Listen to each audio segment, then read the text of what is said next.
Hello, everybody.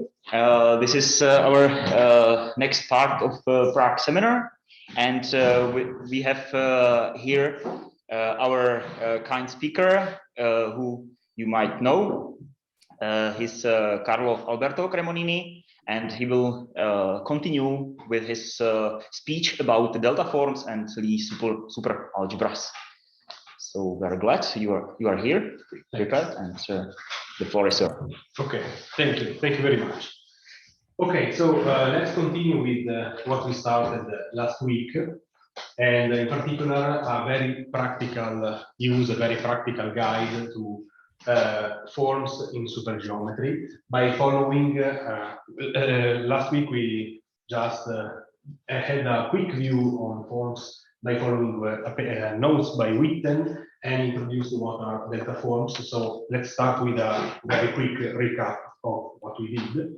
So we introduced what is a supermanifold as a superring space. That means a topological space equipped with some sheaf of forms that of functions, sorry, that for example in the smooth case we can think to be C-infinity functions and polynomials in a certain number of anti-commuting variables, and related to a set of local variables which we call x and theta. Usually we have the forms, the corresponding forms, which we will call v and psi, and these are the odd forms, the usual odd forms, and these are the even forms, the commuting ones. And associated to this, we have seen the form complexes, etc., which the form complex, which is unbounded from above, in particular because these forms satisfy the A, the B, as we said, the anti-commute, and the psi's they commute.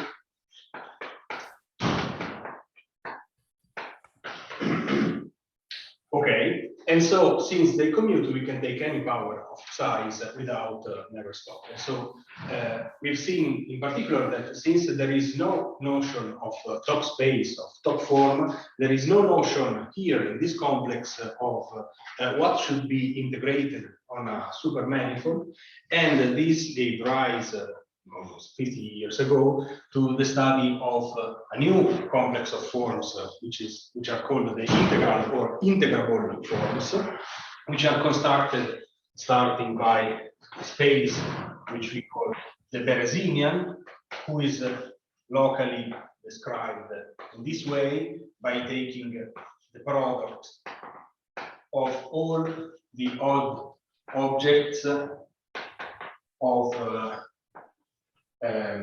on the tangent and cotangent space of our manifold. So this, the Berezinian space, locally described by this, and the integrable forms, the integral forms, are described by taking the whole of usual forms with respect to the Berezinian, and so we describe them as the Berezinian tensor by symmetric powers of parity chain vector fields. Okay, so this is the general description, and last time we've seen a realization of these integrable forms, in particular the Berezinian, through what we called delta forms. Again, as inspired by the notes by Witten, but before him there were a series of papers by Velopolsky. And to introduce these delta forms, we considered the Weil algebra constructed by considering the even forms and the contractions and their contractions. And from this, we constructed the spaces this way, two spaces in this way. We start from, let's say, a state which we claim to be annihilated by these operators. And so we see that we can realize this space as simply one, let's say, and another inequivalent space, which is now constructed in this way. So we claim that this space is annihilated not by contractions but by multiplication of these forms. And so we see that one way to realize this space is actually by taking the product of Dirac delta forms, because we see that if we multiply by psi by, let's say, by the rule, the formal rule is of usual Dirac delta forms, this state is annihilated by multiplication by psi, and all the other particles, let's call this way from a physical perspective, are constructed by applying contractions on this state, or on the other hand, contractions what are simply the derivatives on these delta forms that now are infinitely many times derived.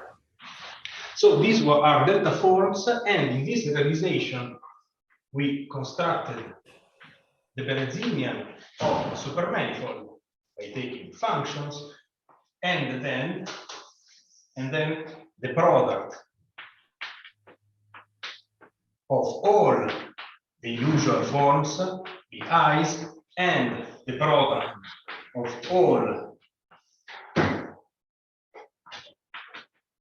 of all these Dirac deltas. And so this is the Berezinian locally realized via these delta forms, and vice versa, the integral forms, all the complex of integral forms are simply constructed by considering contractions on the Berezinian. So contraction which could be done on the let's say on these directions or on the psi's, and the complex we construct in this way.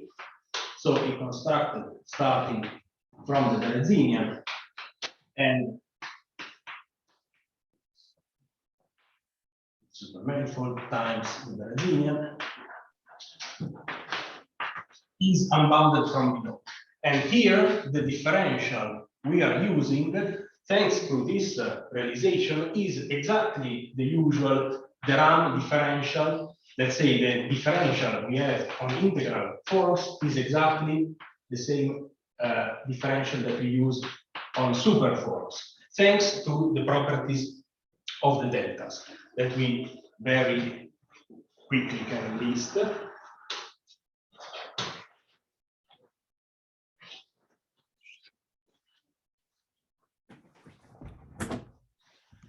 So we are considering the deltas to be odd objects. So we say they have parity 1, and in particular, so we say that two deltas anti-commute.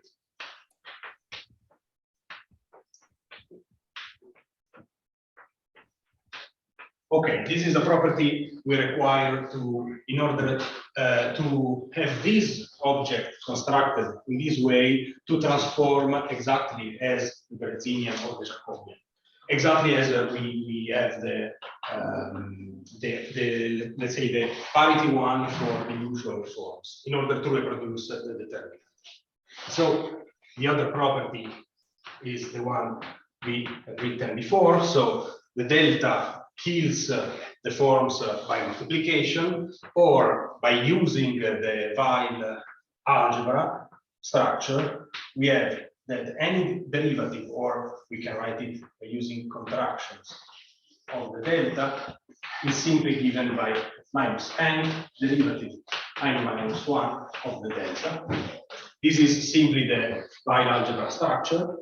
And okay, so okay, and the action, sorry, of the differential on the deltas is defined by using simply the chain rule. So it's the action of the differential on the form times contraction, let's say to the power 1 of the delta.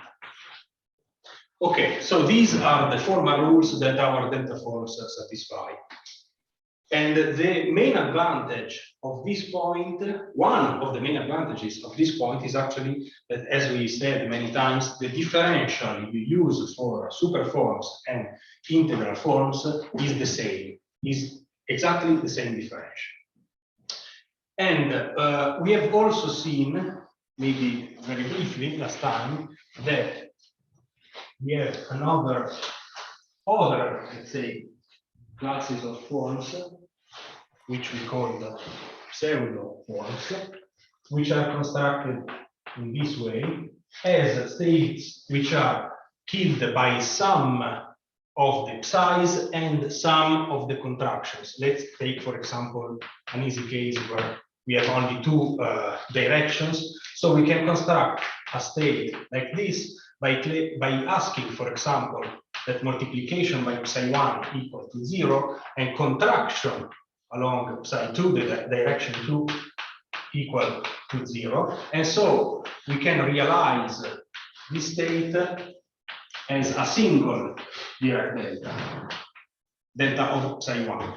We've also seen that these objects are only local, let's say, because of their Bell transformation properties. In particular, they are not tensor. When we consider general coordinate transformation, this object transforms as an infinite formal series. And on the other hand, we have seen that, for example, when we have a non-maximal and non-zero number of deltas, so we are considering pseudoforms, we have seen last time that, for example, by considering a fixed form number, let's say form number 0, and picture number, we call what is the picture number is simply the number of deltas we are considering in our form. So let's consider the case 1. We have that this space is infinitely generated because we have the delta, for example, of psi1, but we also have d theta 2 times contraction 1 of the delta, and any power of d theta and any contraction, okay, and any power of d theta of psi, sorry, and any contraction on the delta. So all these forms will have form number 0 and picture number 1. So this space is infinitely generated. In other words, and this will turn very important in what we're going to say, the pseudoforms correspond to infinite dimensional representations. Okay, so this is just a very quick recap of what we did last time. So let us now move to Lie superalgebras, which is actually the main topic of today.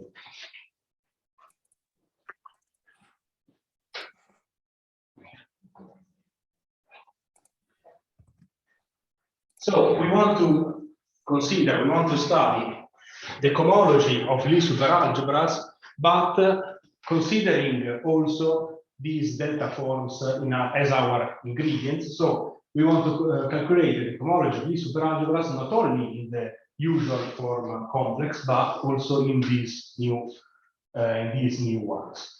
So let's first recall some basic definitions. We call P chains. So given a superalgebra G and a module V, we call P chains simply the objects constructed like this. These are the P chains, and we can lift the spaces of these chains to be accomplished by introducing a differential that goes from P chains to P minus 1 chains defined in this way. So we have F x1 xp, which is sent to sum over I, a certain minus sign, which is not really important for now, and xi, the vector I acting on F. Is it readable, or should I erase better? That's maybe the question. Okay. For an online audience. Okay, I'm going if there are some readability problems with the Revit. Yeah. Okay, and then x1 wedge xi wedge xp, where this means that this vector is missing, and then plus the sum I less than j, again some sign, and f commutator xi xj wedge x1 wedge xi missing xj missing xp. So this is a differential for these P chains, and so we can form a chain complex out of this. But we are interested in the dual part, let's say the co-homology. So we consider, instead of P chains, we consider pico chains, one in V, or equivalently by using a more, let's say, geometrical notation, we call it like this, are simply constructed as G star values in V, and in the same, exactly the same way, we can introduce a differential for these cochains,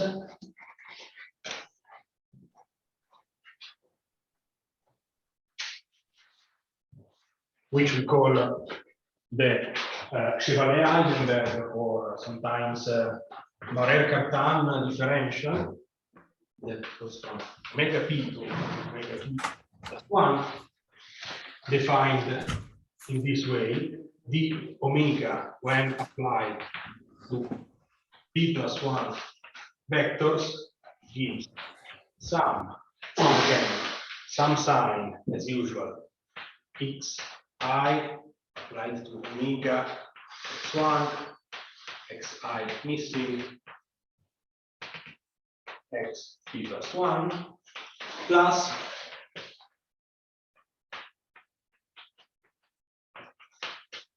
sign, and omega applied to xi commutator xj, x1, xi, xj missing,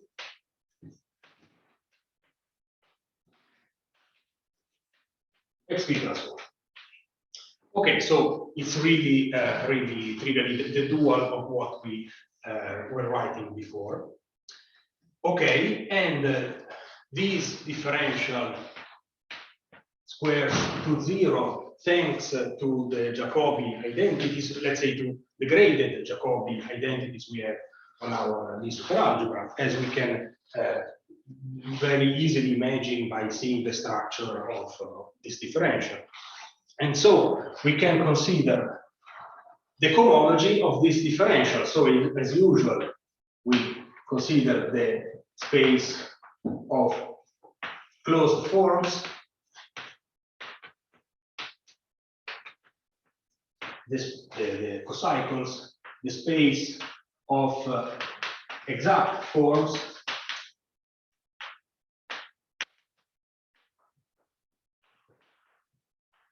minus 1, such that omega equals d eta, and the cohomology is, as usual, constructed as z over b. Okay, so this is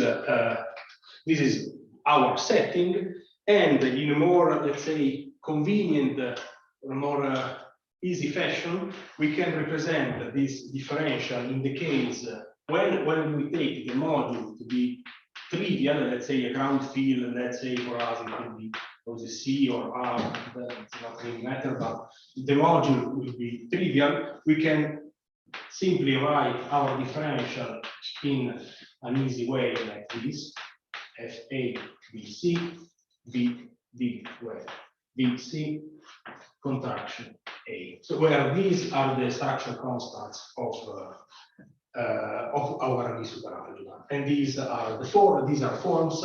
Let's say in general, I call them V, but they can be both the V's and the Psi's, and this is a contraction. Okay, so here is the point where that I wanted to underline, that in the realization of integral forms via the delta forms, we can construct a cochain complex in the same way, and in particular by considering exactly this differential. So we consider a cochain complex with the same differential. Okay, so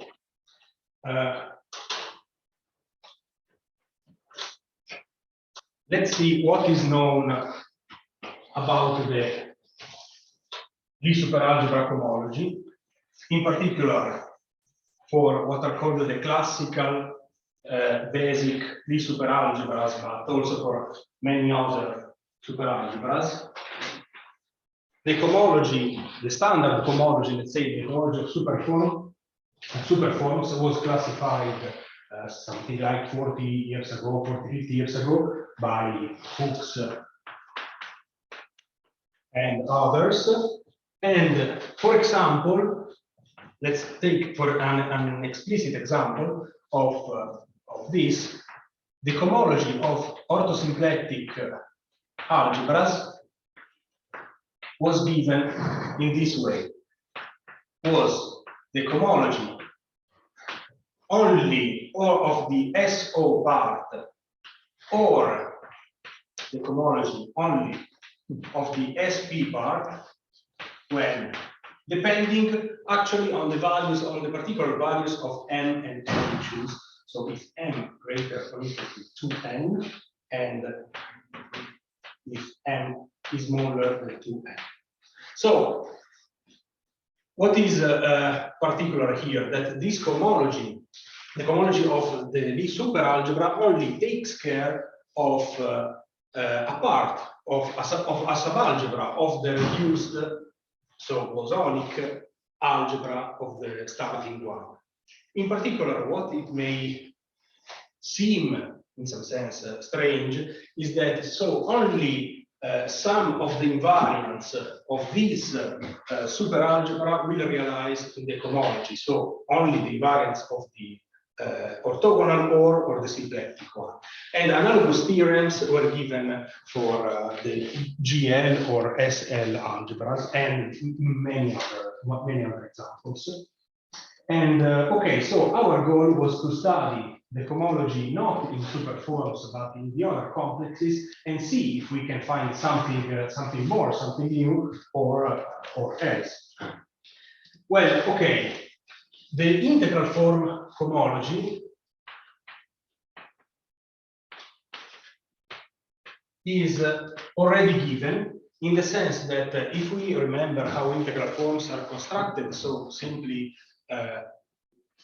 let's say parity change vector fields valued in the Berezinian module, which again in this case will be a trivial module as well, the integral form cohomology is constructed very easily by considering this map that goes from omega p0 to omega m minus p slash n. Again, with 0 I mean standard forms, and with n I mean integral forms, constructed by in this way, that sends omega to star omega, such that omega wedge star omega equals the Berezinian of our superalgebra G. Well, this map induces a cohomology isomorphism, at least in let's say some easy cases where we have a non-degenerate bilinear, so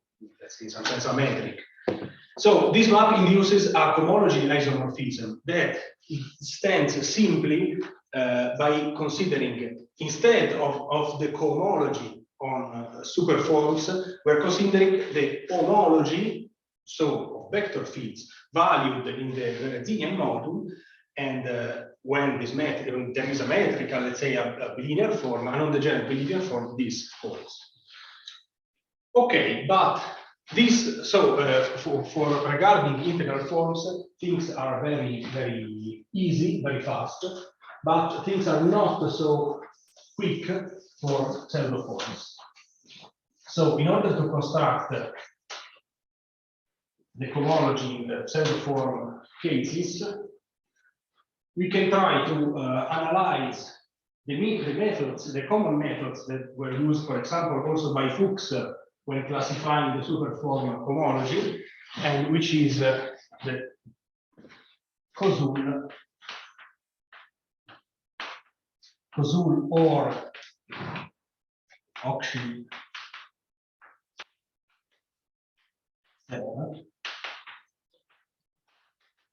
spectral sequence. Okay, well, it is maybe more known as Oxy-Serre, but actually, in the case of trivial modules, was studied first by Koszul. So, given an algebra G, well, Koszul did it for standard algebras, and then Fuchs and others extended it to super algebra G, and a subalgebra H, we call K G over H. Okay, we can calculate the cohomology H of G via some approximations. So we will introduce a set of differentials and calculate the cohomology of each of these differentials. So in a sort of approximation method, then we will arrive to the final answer. In particular, it is possible to show that given this filtration, which is defined in this way as forms in omega p of G, such that for each field psi in the sub-algebra, we have that this form is killed by a certain number of contraction. And here it is, should be something like Q plus 1 minus P omega equals 0. This is a filtration in the sense that we have that D F P omega Q is lies inside omega P Q plus 1. Given this filtration, it is possible to see, it is possible to show that there exists a sequence of spaces we call the pages, and a sequence of differential, these which converge to the cohomology of our starting superalgebra G. And these differentials are simply induced by the Chevalier-Eilenberg differential, and these spaces are constructed, these pages are constructed recursively as each page is the cohomology of the previous page with respect to a certain differential. And in particular, the first page, which is called P0, M, comma, N, is given by F omega with certain numbers, quotient by F filtration with certain numbers, and it is equal to omega M of K, valued in omega N of H. So what is the advantage of this technique? That we want to calculate properties, in particular the cohomology of a given superalgebra G, and we do it by approximation starting from substructures, a subalgebra and a quotient K. And maybe we can refer to some subalgebra H of which we know the cohomology, and then the game will be quite easy. And okay, so this is the setting, and there were a couple of theorems. First by Koszul again in the trivial module case, and then by Oxid and Serre in the general module case, which immediately gives you page 1 and page 2 in a simple case when H, the subalgebra, is reductive in G, which means that if we consider these commutation relations, this lies only in K. Okay, so in these cases, we have that page one is given simply, no, we can write like this, is given simply by the cohomology, it was N, sorry, the cohomology of the subalgebra varying in the invariant forms of the coset on the H invariant forms, so the forms which are invariant with respect to the subalgebra, and page 2 is given by, again, the cohomology of the subalgebra H, valued in the what is called the relative, or in physics sometimes called the equivariant cohomology of G with respect to H. So with these, the invariant forms, I mean those forms such that their contraction along any vector in H is 0, and the Lie derivative along any vector in H is 0. And with these, I mean the cohomology on these forms, this is called the horizontality condition, and this is the invariance condition. So the cohomology on these horizontal and invariant forms with respect to the differential induced on K, which is in physics called sometimes the covariant differential, which is simply the restricted to K. So there are these two theorems that simplify very much the computation of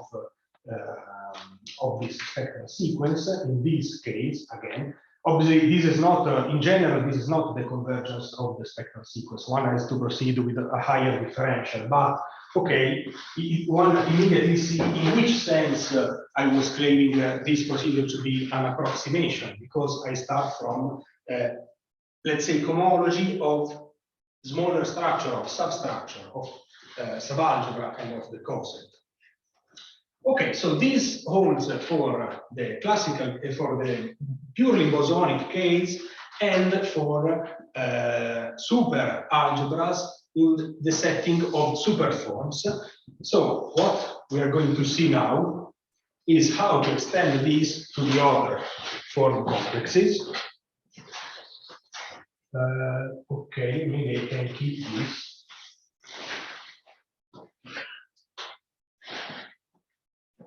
And the idea is very, very simple. Okay. The idea is very simple. So we will calculate these objects now at a given picture number L. So now our forms will be L forms, so they can be integral forms, superforms, or pseudoforms. But inspired by the construction, starting from the bialgebra we've seen last time, and we briefly recap now, we can introduce another filtration to add to this one, another inequivalent, in particular, filtration, which is given very intuitively by this.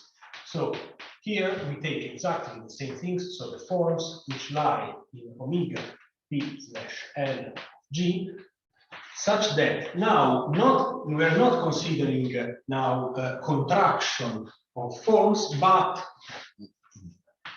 each I star in H star, or if you want in parity change H star, and then it's I1 star wedge, it's I Q plus 1 minus P star wedge omega equals 0. Now we can so introduce these two inequivalent filtrations. Filtrations, again, the differential of this one will be inside the Q plus 1 term. And from this, we can try to iterate the Hochschild-Serre-Kosul procedure and see what happens, what changes. Okay. So Few comments about this. First of all, if we take the algebra G to be a purely bosonic algebra, so we cut out the super part, well, these two filtrations actually coincide in the sense that, as we have seen before, if now we are considering these objects only to be odd, or if you want this one only to be even, well, we are simply constructing let's say, the cochain complex, the usually exterior algebra of a given algebra, starting or from 1 and then going to the top form, or starting from the top form and going backwards to 1. So in the case of a purely bosonic algebra, these two filtrations coincide. Second step, if H, remember H was our subalgebra in G.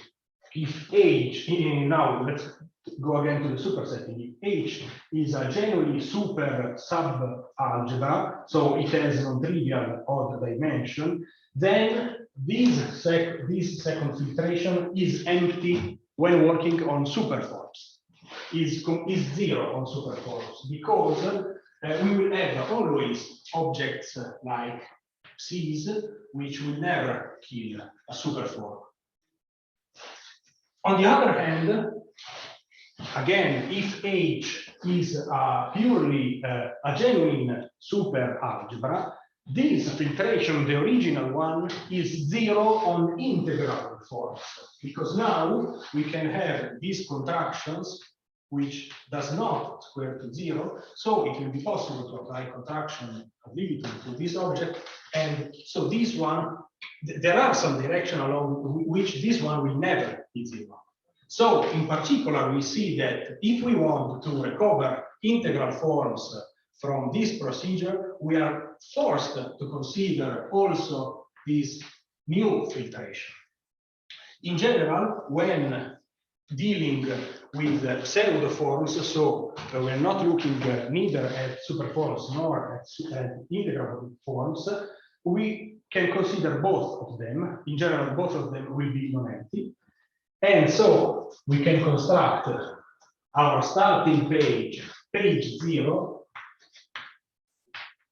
as page 0 constructed by the usual, let's say the usual filtration, plus page 0 constructed by the second filtration. And again, we will have a sequence of spaces and a sequence of differential. Notice once again that these differentials are the same for super, integrable, and pseudo forms, converging to the cohomology of the algebra at a given picture number. So for any picture number, we can obtain the sequence of this sequence of spaces, the differential, and the convergence to the cohomology at a given picture number. Okay, so first of all, it was possible to extend, in some sense, trivially, let's say, these theorems by Koszul and Oksitzer. In this new case, so when, okay, let's put for convenience, let's consider the picture number L to be equal to the dimension, to the odd dimension of H, and let's consider the case in which this one is simply half of the dimension of G. This is not really an important requirement, it's just to simplify some notations from now on. Okay, in the case in which we have that the subalgebra H is reductive in G, we simply have that we can immediately infer which will be the generalized page 1 and the generalized page 2 of our spectral sequence, and this first one will be given by H n at picture number 0 of the subalgebra, value in M at picture number L of the coset, which are H invariant, plus the same things when we reverse the picture number. So we have H n slash L of H valued in omega M slash 0 of K H invariant. So we have that really, we have the same things, the same thing we were considering first.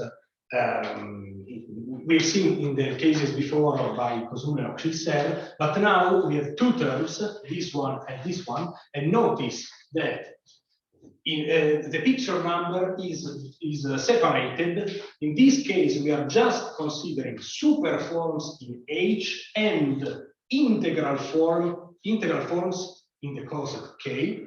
In the second term, we are considering integral forms in H and superforms in K. So now everything can be restated to be really realization independent. So up to now, we have constructed things talking about delta forms and things like that. But since now we are referring only to superforms and integral forms, we can really go backwards in our procedure and do the same constructions, realization independent. So without never referring to deltas actually. And page 2 analysis will be given again by H n less 0 of H, value on H m slash L of the equivariant homology plus the other term, so H n slash L of H valued in H m slash 0 of G comma H. So, okay, what we see now is that the subalgebra H and the fact that we can calculate an integral form cohomology for it and the same for the coset will in general tell us that there are cohomology classes in the mother, let's say, the mother algebra G as pseudoforms. Why I call them pseudoforms? Because these are integral forms of the subalgebra or of the coset, but they are not maximal, let's say, in the other direction with respect to the algebra, the mother algebra. So de facto they are pseudoforms for the mother algebra G. And this is the extension of the construction. And as an example, we have, together with my former supervisor, Antonio Grassi, we have studied in full details an example and really many other examples. Like, let's claim just this one,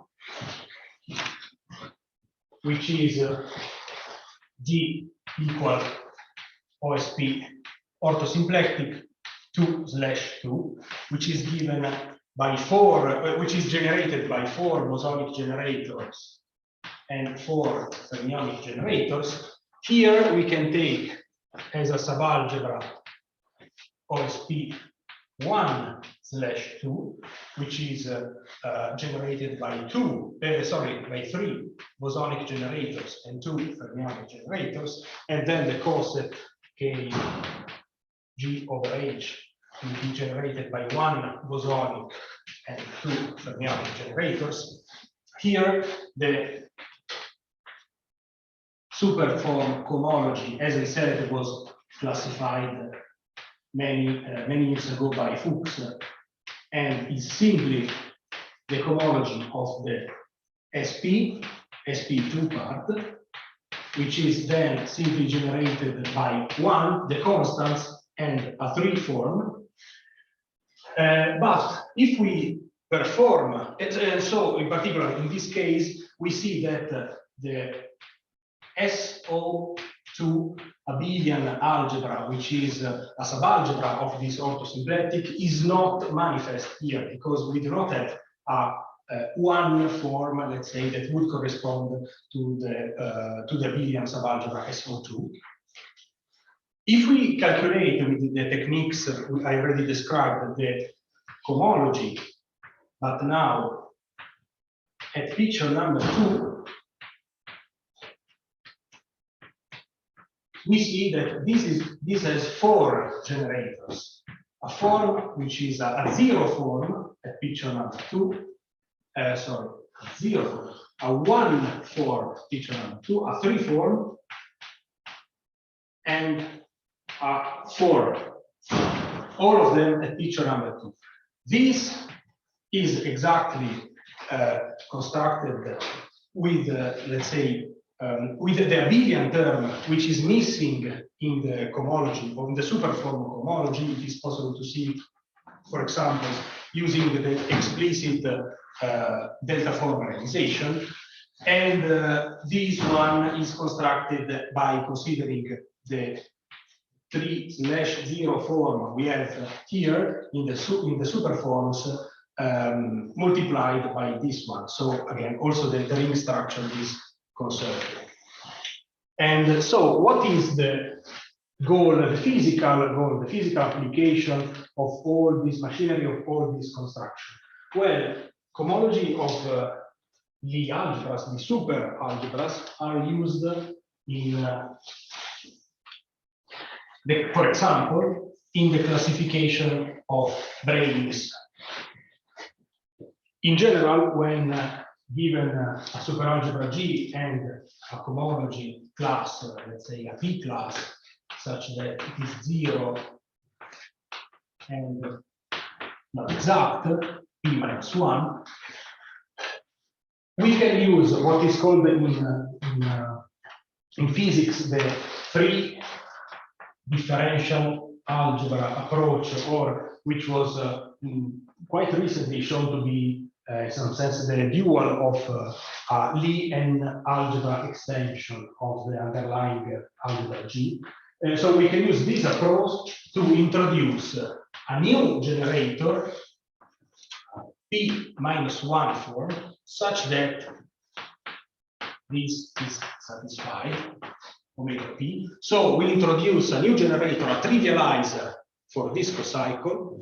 We call this a potential, and this potential is what can be used in many cases, for example, to define best to minimum terms when integrated on certain P minus 1 dimensional objects, minus 1, or can be used in supergravity exactly as a potential term to introduce in the Lagrangian, which in general is dependent on the field bind, but now will be dependent also on the potential, and eventually in all the others, all the other potentials I can introduce in the superalgebra, by trivializing all the cohomology classes and things like that. So the actual use, the actual goal, and the actual project I'm on is this one, to use, to see how can I use these new objects, these new cohomology classes, which are found on non-trivial picture number, to introduce potentials which now will have non-trivial picture number, and see if I can make them correspond to non-trivial potential in supergravity Lagrangians, or let's say new kind of branes. For example, since here we will carry also a picture number, we will have to integrate on super manifolds of these dimensions, and see if these branes will correspond, I don't know, maybe I'm wrong, to, let's say, partially supersymmetric branes or things like that. And so I think I'm finished. This was the presentation of this Lie superalgebra stuff. So thanks very much for your nice talk.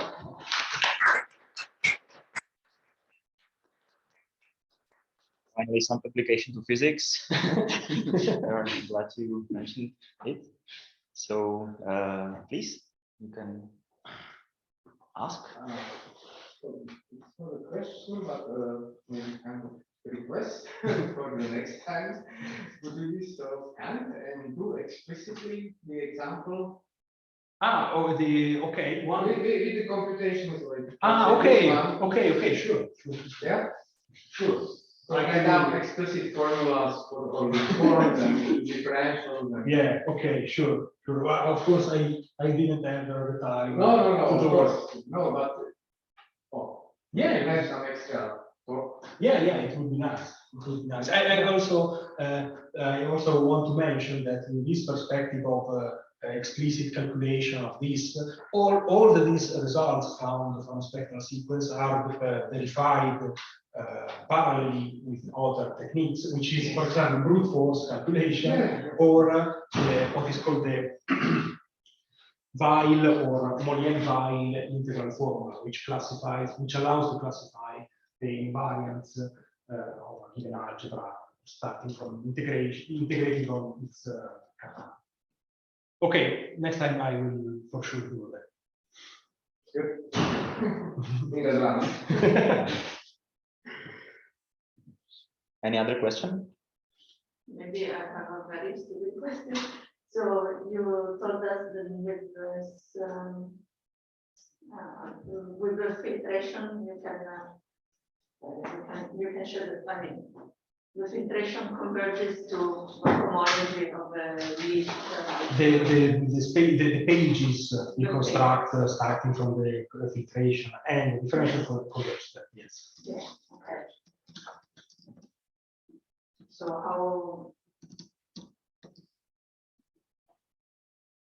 how do we do it? Like you have to sum overall the sequence. Some No, you have it labeled by S, right? So okay. Sorry, I didn't explain what converge means. One and two, yeah. Okay, you're right. I didn't explain that. You have this thing, and so this is the sequence of pages and differential. Converges at page, let's say B. It means that the Q equals 0 for each Q greater than B. Okay. Greater or equal. So this means that converge. So you're computing your stuff, all these pages as homology of this differential. At some point, all the higher differential are 0, and then you ended with page B. Whatever it is.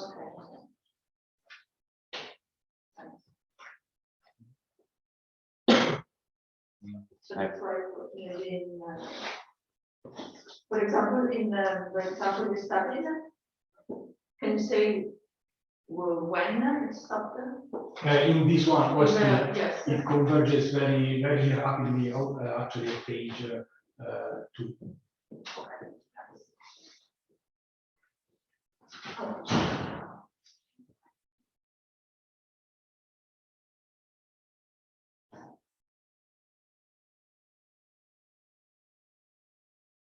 I would have maybe another question if Eugenia isn't. Maybe I missed something fundamental and easy, but what was the approach leading to computation to the specific form of your first and second page? You wrote down how those first and second page should look like. How did you derive it? Or okay. Well, it's maybe just awfully technical. No. It's absolutely it's not. So if you remember, you started from page 0, which was given by some forms in H and some forms in K. Okay. And you have that page 1 is the homology of page 0 with respect to the differential d0, where the differential d0, if your Chevalier-Eilenberg differential is written in this way, you have BVH, VH contraction H plus DH, DK contraction H. Sorry, just 1 second. Okay. DK contraction K plus DK, DK contraction H plus DK, DK contraction K. These are the 5 pieces that simply mimic are the dual of HH closes in H, HK closes in H plus K, and KK closes in H plus K in general, so I'm not assuming the reductivity.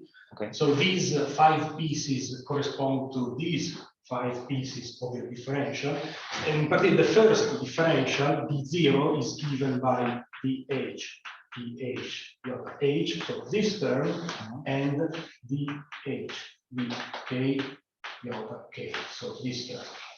And so, but you compute page 1 by simply computing the cohomology of this differential on page 0, on these ones. I didn't realize how to pass from general differential to the differential at this You don't know what, sorry? How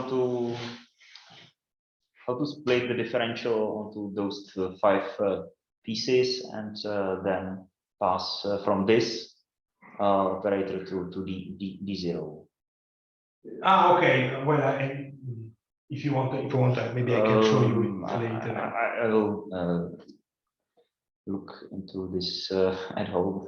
I can show you it later if you want.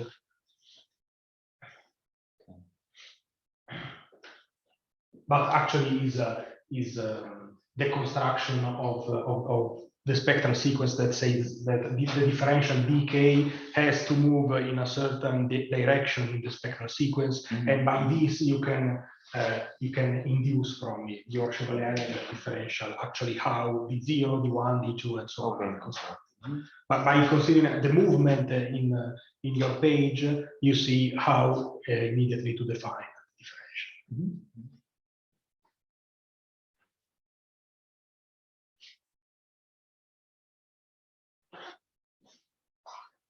Maybe another question. You just made an allusion on some recent finding that this free algebra is dual to something.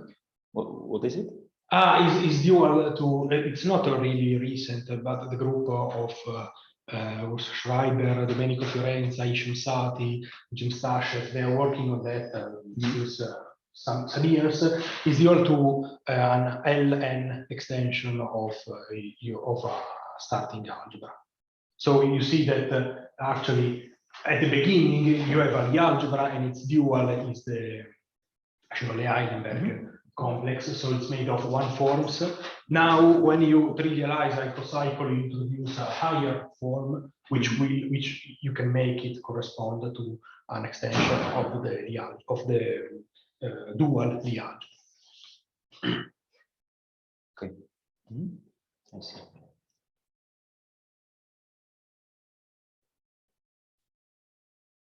Any other question? If not, we should thank the speaker again.